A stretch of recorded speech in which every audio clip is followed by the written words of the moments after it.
Yeah.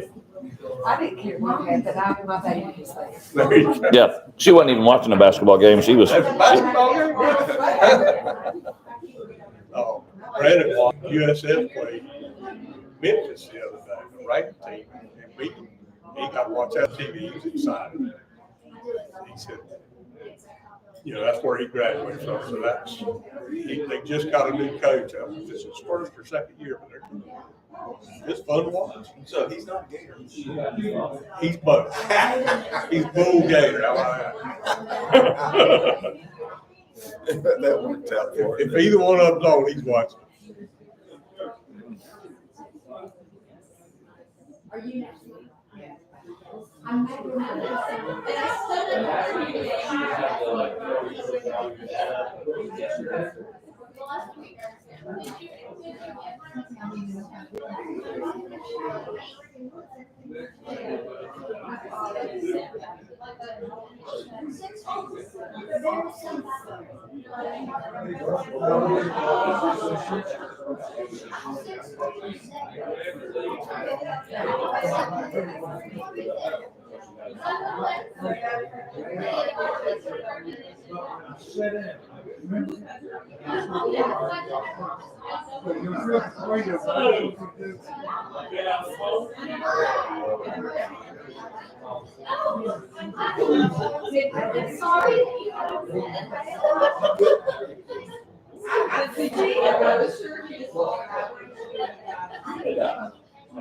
You are now. Cowboys.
So you drive around there.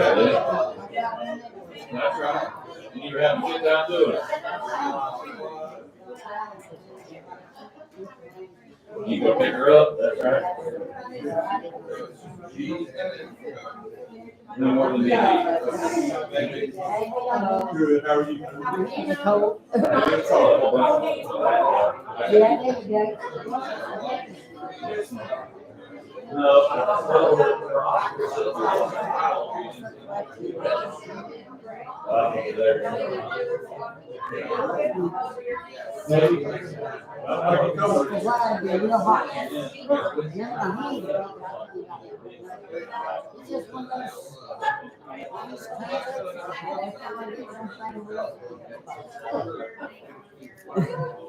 Hey, how you doing? Good. How are you? Did you see your grandson at his homework? Is that not cute as a button? It is. And he don't know his eyes. I know. Yeah, he is. There he is.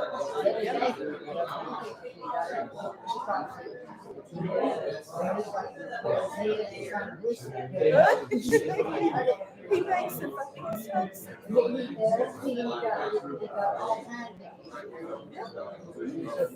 So cute.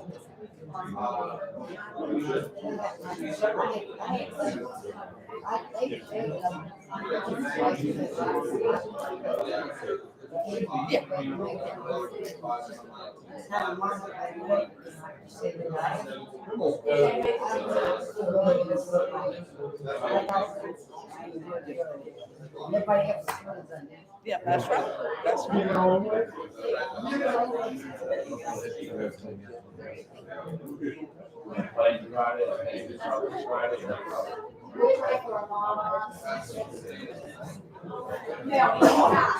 We can take a break. We can take a break. Good morning. I think that 10 up on Hey, what's like to hear the old man? What's like to hear the 65-year-old man? Yeah. I'll wait for you here.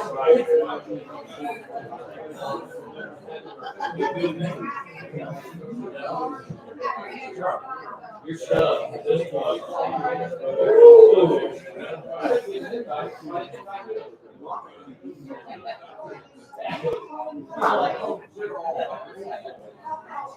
How dare you? No,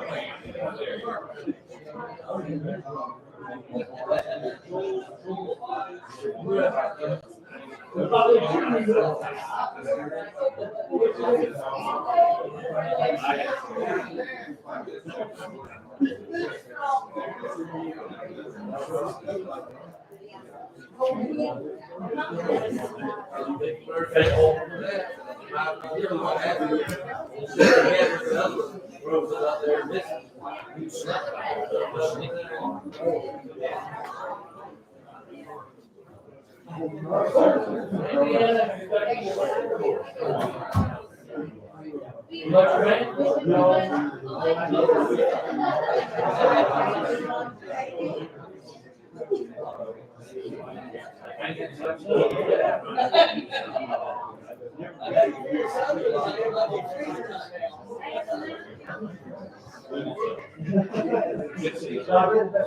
That's right. That's right. That's it.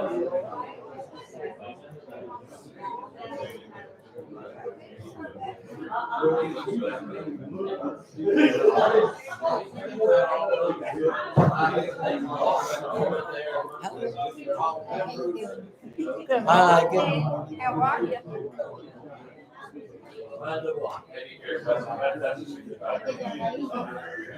Nana. How are you? Stay aboard. Stay aboard.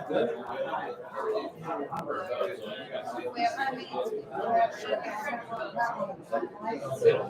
Glad to be home. need some drugs.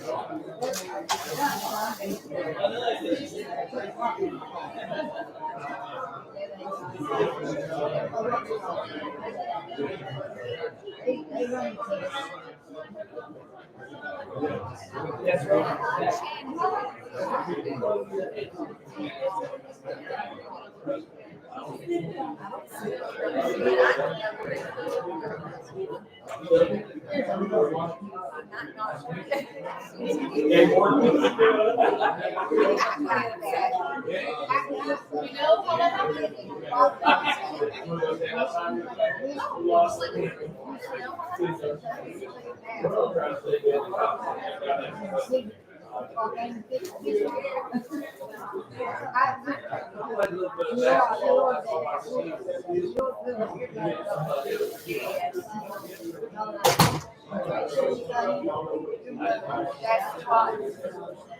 Christmas cake, fireworks, that they were cranking, young around for little, so they had it.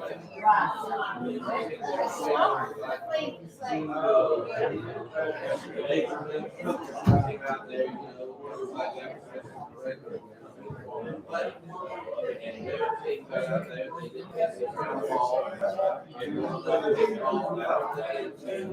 You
find them? Dan said there was stack there today. Good morning, how are you? How are you doing?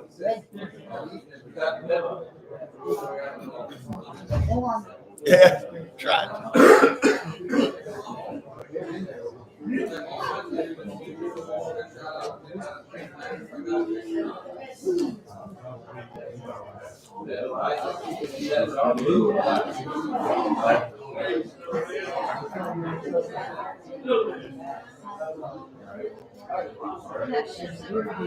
Yep.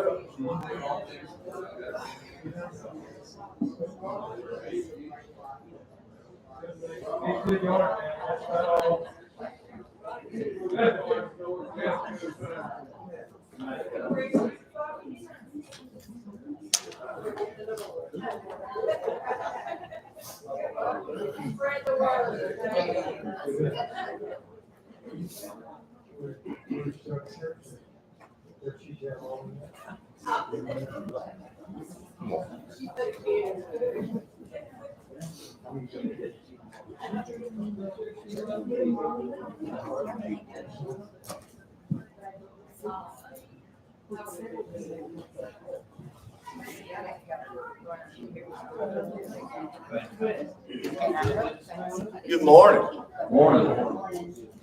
In a minute, we'll ask Michael Pete to word our opening prayer. Who do we need to remember in our prayers this morning? Keep Ida. Who? Ida. Ida? Okay. Something about her hip wasn't right the other day. She's still not feeling good. Okay. She just said it just wasn't, she was just getting some trouble from it. Yeah. Well, we was over in Lake City and she got out and she walked around a little bit and then when she got back in, she could get back out again. And that's not like her. Okay. But something happened. Yes.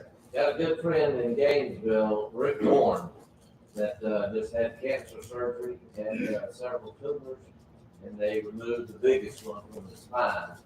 So they hope that radiation will get the rest of it. We'll have to see. And it's Rick? Rick Warren. Rick Yes. Warren. Purpose driven church guy. What's that? Purpose driven church guy. Bill, Yes. I don't know if I heard Floyd Massey. Purpose, they had to do a partial hip replacement. And, broke 5 ribs, I think. Hmm. So, he's in TFH, I believe, but, having a hard time. Yeah. Yeah. It sounds He very. cut the tree somehow, failed. I don't know exactly what. Sounds painful. Yes, ma'am. Back in Wilson, my neighbor was still in my city in Tallahassee, still lives there. Lots of opportunity for prayers to help out. Anything else? Anybody got any good news? My sister Betty seems to be doing well. Okay. And she's really struggled. She's had some health issues. John Henry? My ability to show the surgeon went well, just long recovery. Very good. Okay, Michael. Heavenly Father, we thank you for allowing us together here this morning, study your word. We thank you for your son coming and being an example for us. So much word being written that we can have a way to show others how to be good Christians, teach others, and bring them to you. We ask that you give us opportunity as we're out and about. As we don't see something else that we might ask questions, we have an answer for them. Because of classes like this morning, we ask that you reveal. Let them have a good recollection of things you studied, prepared for us, that we can use. We have a big list this morning of people that's in need of our prayers. The ones that had procedures, all of them, we ask that you please be with them, be with their families, the doctors administer to them, we pray they get a course of their health, and be back healthy again. We ask you to go with us through the rest of this morning, the rest of this class, keep our minds on the things that get us prepared, and we can learn something from it. We ask that later on this morning, we remember Jesus and what he did on the cross for us. We all have our minds on that. We do all the things that you asked us to do on the first day of the week. We ask you to forgive us our sins and repent and turn from Christ's name. Bill, Yes. and I asked Paul if she's got an update on Mildred. I don't know, I hadn't heard yet back from her, test, they were testing to see why she couldn't hear, if it was related to her being almost unconscious or not, her back. But she's about the same. Okay, so it was just an update on Mildred. I don't know if all of you can hear, but she's about the same. She's having some difficulties hearing, and they don't exactly know why. Yes? I forgot to mention the allergy valve is really sick when she gets hurt. Okay.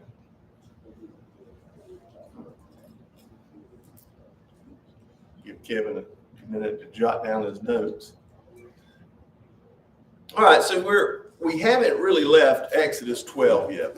We've talked about the Passover, but we haven't really talked about what happens immediately thereafter.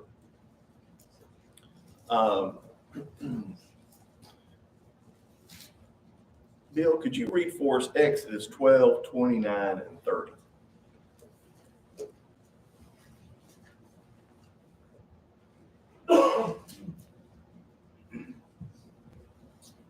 And that night at midnight, the Lord struck down all the firstborn sons in the land of Egypt, from the firstborn son of Pharaoh who sat on his throne, to the firstborn son of the prisoner in the dungeon.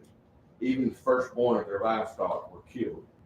Pharaoh and all his officials and all the people of Egypt woke up during the night, and loud wailing was heard throughout the land of Egypt.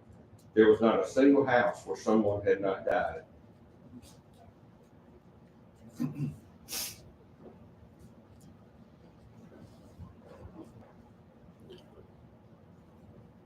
What happened here?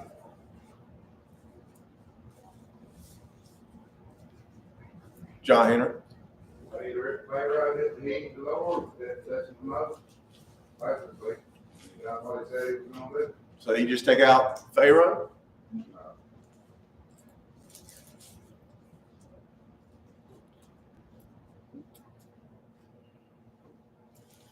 For some faiths, the emphasis between judgment and grace can be a pendulum. For most, for the longest time, the Catholic Church was, judgment, judgment, judgment. You hear these stereotypical stories about them, about guilt. They believe in salvation just as much as we do. You may have worshiped in the past with churches where it's fire and brimstone all the time. And then you can turn on the TV or go to another church and everything sounds almost universal. Everyone's going to heaven. There was a quote from the Pope here in the last week or two. I don't know if it's an accurate quote or not, but the quote was, he likes to believe that hell is empty. He didn't say that that's what he believed was actually the truth. The way the quote was kind of worded is that that's kind of what his hope and the way he likes to try to think of it. When we read the story of Exodus, we read so much about the redemption of the children of Israel. And we talk about God's defeat over Egypt. But we don't sometimes focus on some of the details in that. This wasn't a very minor, limited plague. It struck every family that didn't obey. Struck even their livestock. God had given them 9 previous opportunities, or 9 plagues, however you want to look at it, to motivate them to listen and to obey. Some of those plagues were conditional. He told them in advance what was going to happen. Obey, or this is what is going to come. And they didn't listen. We just have to realize for ourselves that there's only 2 outcomes, and they're both possible. One is going to be like Egypt's, and one's going to be like Israel's. I don't believe there's a gray area here. I don't believe in a notion of purgatory. I don't see one in the text. All I see is salvation or condemnation. And we see this carried out here. The only way this plague could have been worse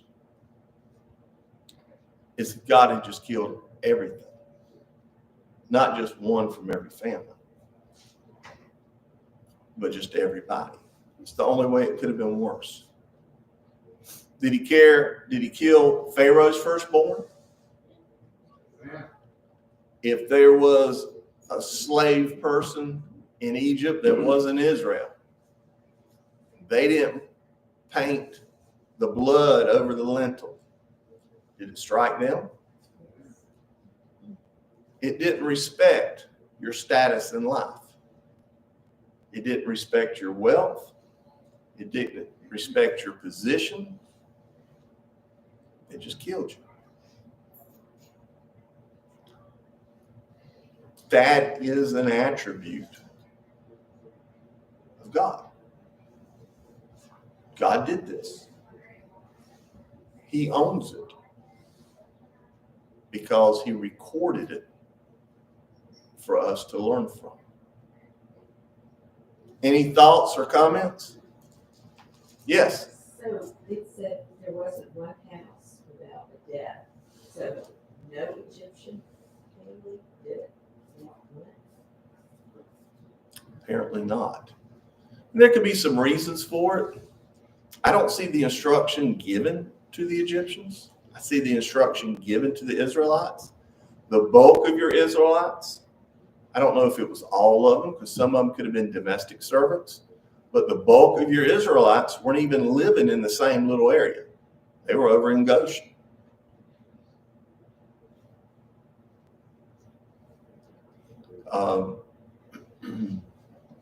Yes. I believe that God did what he said he would do because he wanted them to know that he was God and that they could count on his word. And I also believe that during all that time that the Israelites lived there, that maybe they intermarried. And so maybe they were Israelites, Egyptians in that knew about it. So, because they were mixed. Yeah. Maybe. You know, the mixed multitude, as we discussed last week, it's used twice in the Bible. So the people coming out of Egypt with the Israelites, they weren't homogenous, or else they wouldn't have used the word mixed. But there's no further clarification on what that meant. It could be that Egyptians that were impressed with Moses and Israel and God, some might have left with them. It could be that there were other slave races other than just Israelites in Egypt. You know, if someone's going to use slave or migrant labor, a lot of times they're not real picky where it comes from. They're choosing on the basis of a disparity in economic power. I'm going to hire this person or I'm going to enslave this person because he can't afford to do anything about it. So all I know is I don't believe, like you're suggesting, that when they left Israel, they were all 100%, 100% Israelite. John Henry? We don't know it. I mean, it don't tell us, but possibly could have had several Egyptians that done their door in front of their house just as Israelites. We don't know. Well, and then you got this other reference to there wasn't a house in Egypt that wasn't affected. So that's where some of the details are. Yes, Dan? The instructions that you went, I mean, I'd never thought about till you pointed out that many other people went up with them when they leave, until you pointed that out. But then all their instructions after that about no foreigner may eat it, and then only after you circumcise your slave, and then a foreigner residing among you wants to celebrate if all the males of his house, there wouldn't be conditions for foreigners if there weren't some of them that saw the signs and were convinced and went with them. I don't know, I've ever thought about that. Yeah, man. At the end of the 9th plague, Pharaoh tells Moses, get away from me. If I see your face again, you will die. And Moses answers him and says, you've spoken well. I will see your face again no more. The 10th plague, God tells Moses one more plague's coming for Egypt. Moses never goes before Pharaoh again. Moses doesn't stand before Pharaoh and say, kill a lamb, put it on your doorpost. Right. It's like it wasn't even an option. Moses just told the Israelites, do this. This is the Passover. And beginning in chapter 12, talking about the first month, and it's like we're setting up the Passover. God's setting it up. But it wasn't an option for Pharaoh. And then later in 12, after the plague, Pharaoh calls Moses and Aaron in the middle of the night after the firstborns died and tells them, go. But back in chapter 3, remember, what did God instruct Moses to say to Pharaoh then? If you don't let my firstborn go, I'm going to kill your firstborn. So he does tell them, like when after the ninth one, Pharaoh tells him to leave, but before Moses leaves, he does tell them about the 10th plague, and that's because we covered that Wednesday. That's when Moses leaves hot with anger from Pharaoh after he just told him, because you're not going to listen, your firstborns are good. So he does know. It's just so after number 9, he tells him about number 9 and he tells about number 10, and I don't know about after that. I guess maybe he sends word, tell him to leave. But back up and look at this from the perspective of what does this plague say about God? Because whatever happened to Moses and Pharaoh is recorded. We know what happens. We know why it happens. But realize we come in here and we encourage each other, and I'm not trying to be the hell and brimstone kind of guy. We come in here to encourage each other because we believe in the salvation that we have. But we need to remember, and I believe not soft pedal, what the other outcome is, because this is an indication of that. We're not reading that the firstborn went to hell and that they're tormented every day. But what we see is that there are some that are going to be saved and there's some that are not. And Paul deals with this in Romans somewhat when he's talking about the Jews were broken off and you're going to graft people in, and is God righteous? How could God be righteous for doing this if he knew this was going to happen and all of that? When you go down those rabbit trails mentally, remember, God gave them repeated opportunities. They had 9 prior plagues. Some of the plagues were conditional. Pharaoh knew what the cost of some of them were going to be before they occurred. And his own people's attitudes changed. And at times, I think back at the beginning with the 4th plague, they said, or the third plague, they said, this is the finger of God. And then in another plague, they say, why are you doing this? Let these people go. We are destroyed. And they haven't even gotten to this plague yet. So Pharaoh's getting all this information also. He sees when his magicians can't keep up. He sees when they tell him this is the finger of God. And he hears them tell him, you need to let these people go. Now, their own attitudes change as well. Let's skip down to verses 33 and 36. What's going on here?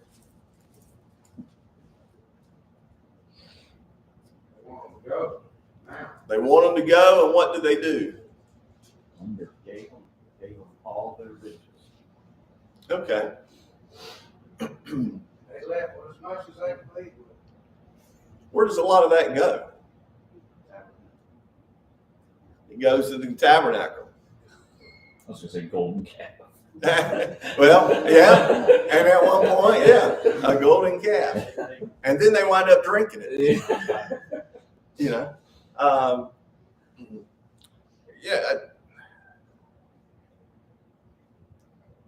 I don't know if it's true or not. When you're not educated as well as the people whose books you're reading, you don't, you get confidence in what they're saying, but At the end of the day, I'm just quoting someone who could be right or wrong. But one of the historians said this time of the year when the Exodus was taking place was routinely a time of year that when Egypt was in charge of the wider region, that would be the time of year that they would go and exact taxes, or what's the other word for taxes during this period of time? Tribute from the surrounding nations that they ruled. And so whether that's true or not, I don't know. But then he draws the analogy and says, here, they're paying tribute to Israel. Whether that's true or not, I don't know, but this much we know. They use a lot of this to construct the things needed for the tabernacle. They construct the golden calf. Moses pounds it into dust, mixes it with water, and makes them drink it. Verse 37, how many people are leaving Israel, or Egypt? Men. 600,000 men. All right, I kind of foreshadowed this last week. It could be literal. It could be not literal for 3 or 4 different reasons. Number one, the Exodus and many of the books in the Bible are written in genres that existed at the time these books were written. And particularly in the time of the Pentateuch, it was not uncommon for the kings of these nations to write these narratives and to grossly overestimate their army. Why? I don't know. Pride? I don't know. Deterrence? I don't know. Is that what's happening here? I'll repeat. I don't know. But some have also suggested that the word thousands here, and I'm not a scholar on the Hebrew, that it really could be translated families or armies.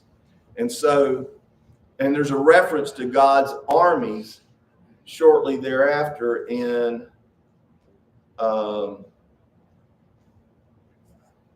Exodus 12, verse 51, the armies of God coming out. So if those people are correct, then 600,000 becomes either 600 families or 600 armies. 600 families, the pushback on that's going to be, well, Pharaoh said that they were more numerous than the Egyptians. So 600 families doesn't sound like it would be that way unless Pharaoh's being hyperbolic about it. You know, he's exaggerating himself. But then when they're being pursued by how many chariots? In 14 and verse 7.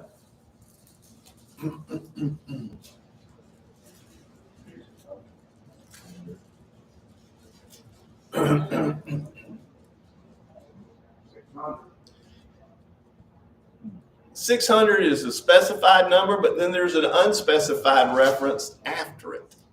So is it 600 or is it more than 600? But if you're going against 600,000 people, I don't know, is 600 chariots enough? Margin? 600 chosen. Right. And all the chariots. Right, that's what I meant. You got the 600 that's specified, and then you got this unspecified number also.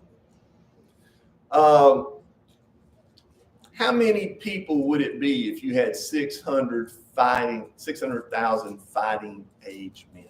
What would be the total population? 3 million probably. Okay. All right. So give me an estimate. What was the population of the nation of Israel in 1950? Yes. 5 million. 1.4 million. What was the population of the nation of Israel in 1990?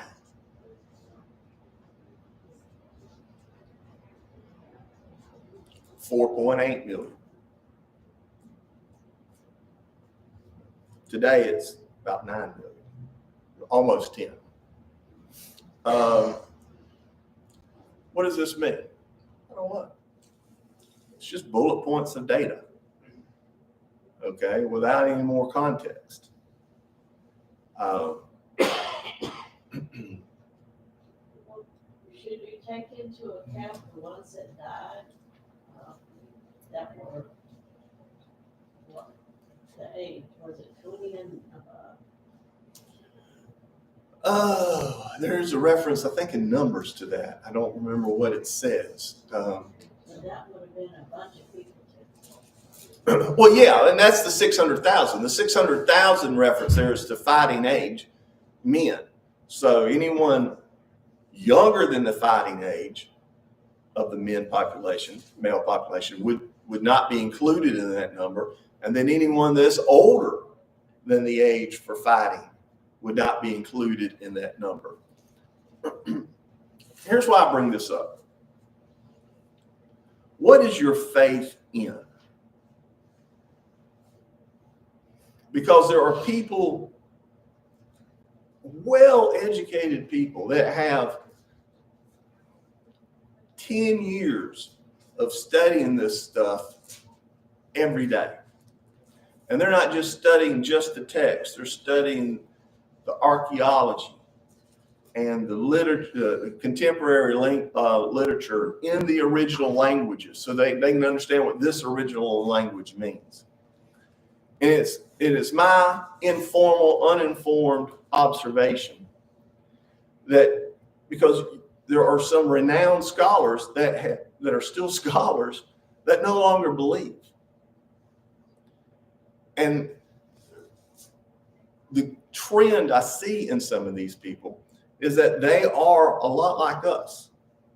They're very fundamental, they're very literal, and they have made the Bible so ironclad in the translation that we've received, which is an interpretation. Just realize that. I don't care what the Bible says on this spine that you have. King James, NLT, the Message, which we should talk if you've got the Message. That spectrum, it's an interpretation. And if you're going to pin all of your hopes on every little detail in that translation being 100% correct, and then you find out it's not, what does that do to your faith? I don't know if it was 600,000. I don't know if it was more. I don't know if it was less. I don't believe that detail is there for me to pin all of my faith on the accuracy of the text that I'm reading. Here's what I believe. Here's what I trust. They were slaves in Israel. God redeemed them. He got them out of there. And he did not perform these miracles through natural phenomena. He did it as an expression of his sovereignty over everything that we can see and test, to know that this isn't natural. So when you get to these 600,000 and someone comes up and says, well, it wasn't 600,000. If your faith is being built on that and someone convinces you it isn't 600,000, where do you go? Okay, that's my only point. Don't make your faith hinge on some minutia in the text because you probably don't understand it. I probably don't understand it. Okay, I'm not insulting you. I'm just saying that there are things here that we don't know. And it could be how that word's translated, or it could be the genre in which it's being translated. Okay.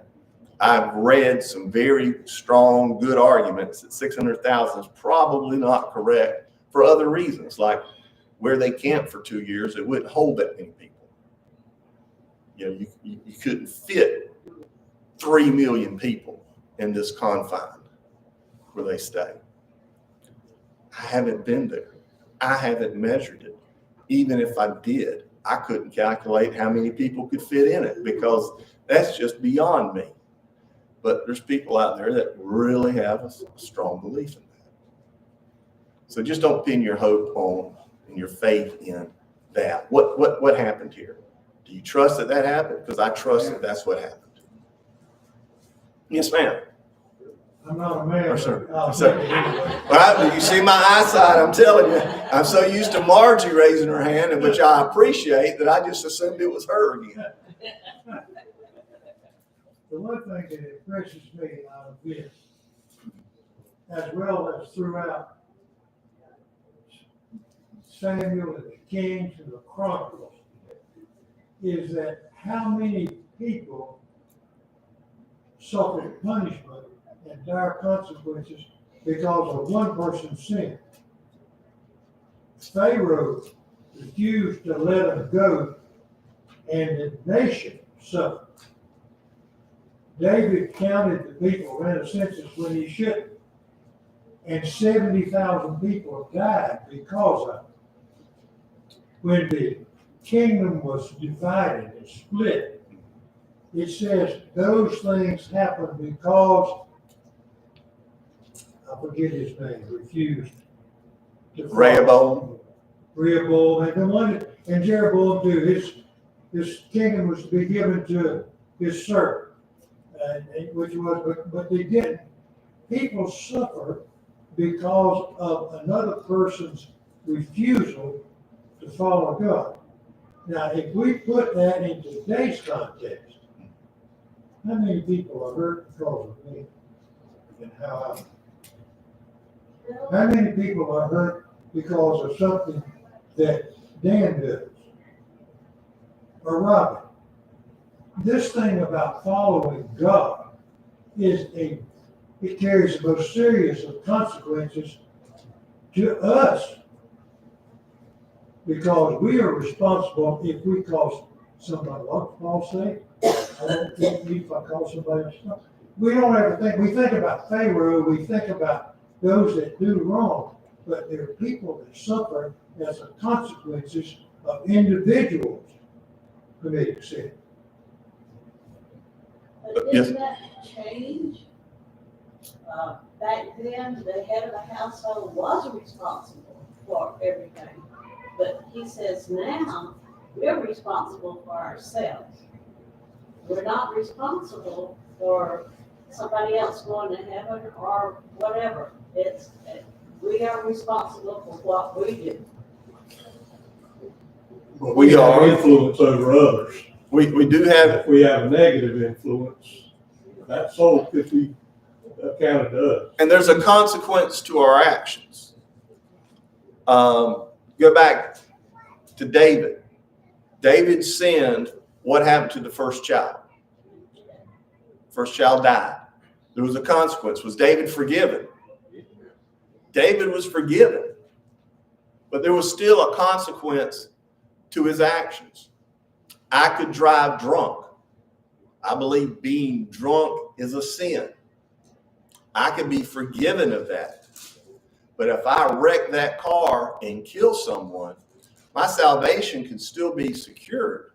But there was a consequence to my action. Someone died.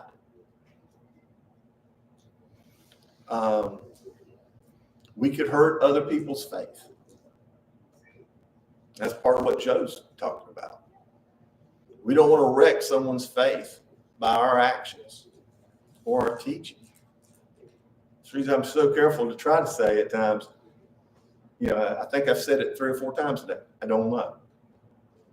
But here's the information. Here's the bullet points of information. Factor them in and make your analysis.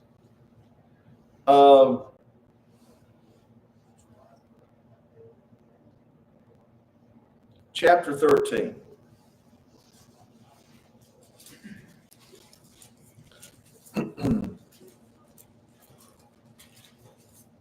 So we know the story.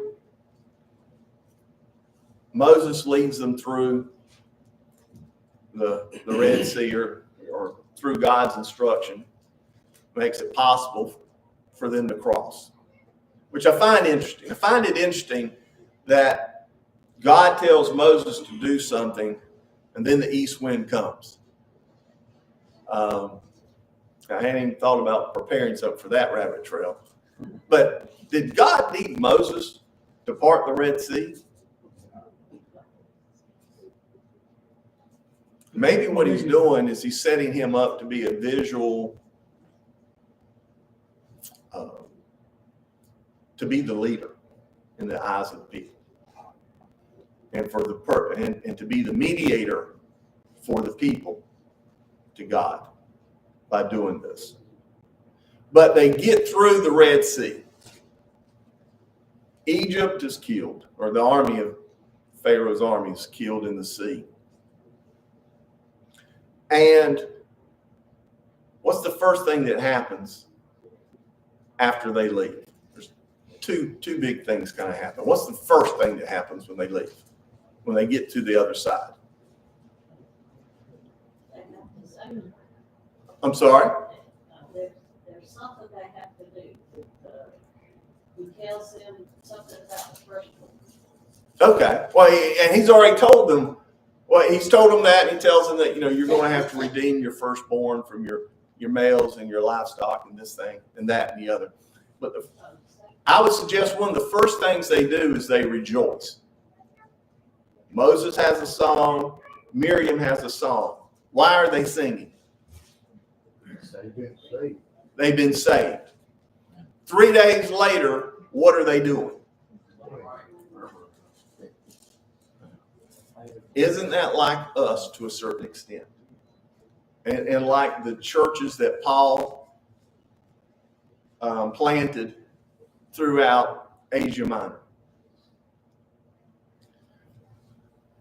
They go through the sea. They've been redeemed. And it's interesting we're using the word redeemed because they were slaves. They're going from one owner to another owner. They weren't set free. Okay? God purchased them. They're his people now. But because of that, they've been saved and they are rejoicing. Does salvation fix all of the problems? If I've got a problem before I get wet, when I come out of that watery grave of baptism and I have already confessed my belief in Christ and my intent to repent of my sins, am I saved at that point? Hear, believe, confess, repent, be baptized. I'm saved at that point. Have I fixed all of my problems?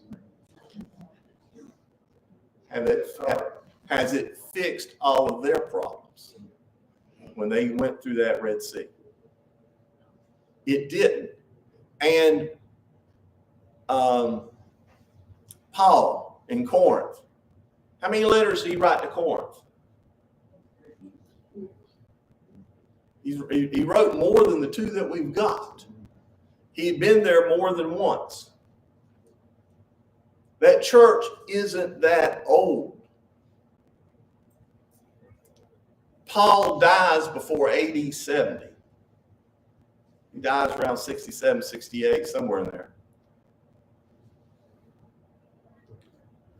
Christ was crucified AD 30 or AD 33.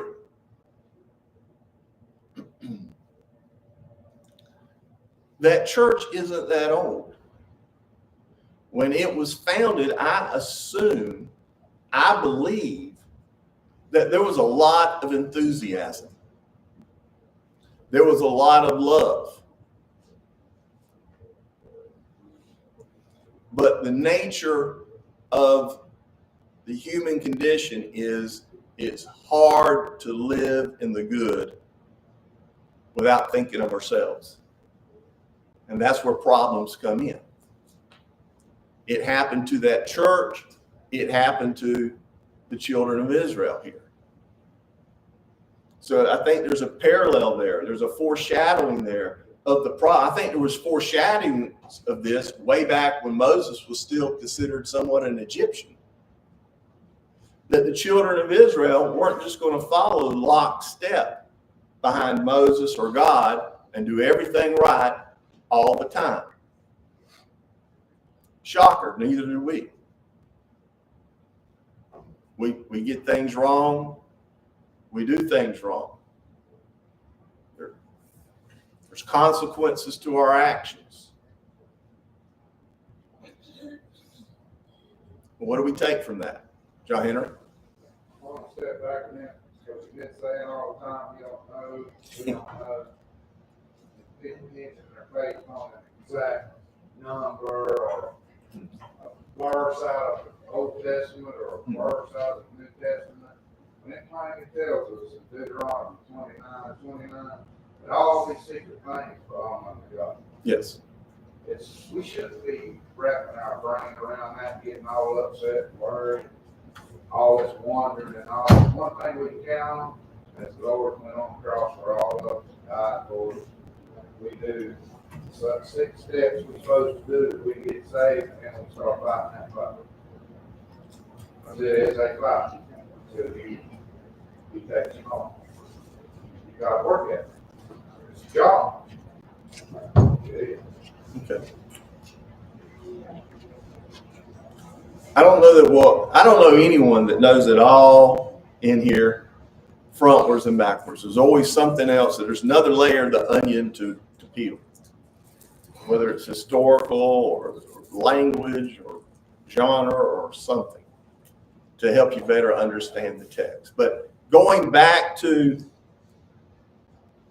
when we read on this side of Christ and we read this story about the Israelites and their murmurings, it's real easy to be judgmental about that, isn't it? To say, well, if I was living, how could they do this? God had just performed 10 miraculous plagues. I wouldn't have been like that. Have you been like that? Because we read about more than 10 by the time we were born, by the time we were born again. Do we murmur? Do we stumble? Do we make idols out of things? Michael? I've been full of them. Just think about the hurricane going through and everybody, that morning, you thank God, thank God, thank God. Everybody survived and all this, and then 2-3 days later, nobody could get up and ride here. Oh, they're too long to get power. You just forget so quick. You did something real good, you think, and then you're already negative. It just, I just think, if you think that's nothing to do with what they went through, they escaped out, and then by that time they was already complaining. We do it very quickly. Exactly. I think it's a good example. All I'm trying to get you to look at the text here is part of it's probably to get you to say at a younger stage of our development, hey, it was crazy for them to do this. Later in our development, we should look at it and go, how much do I look like that?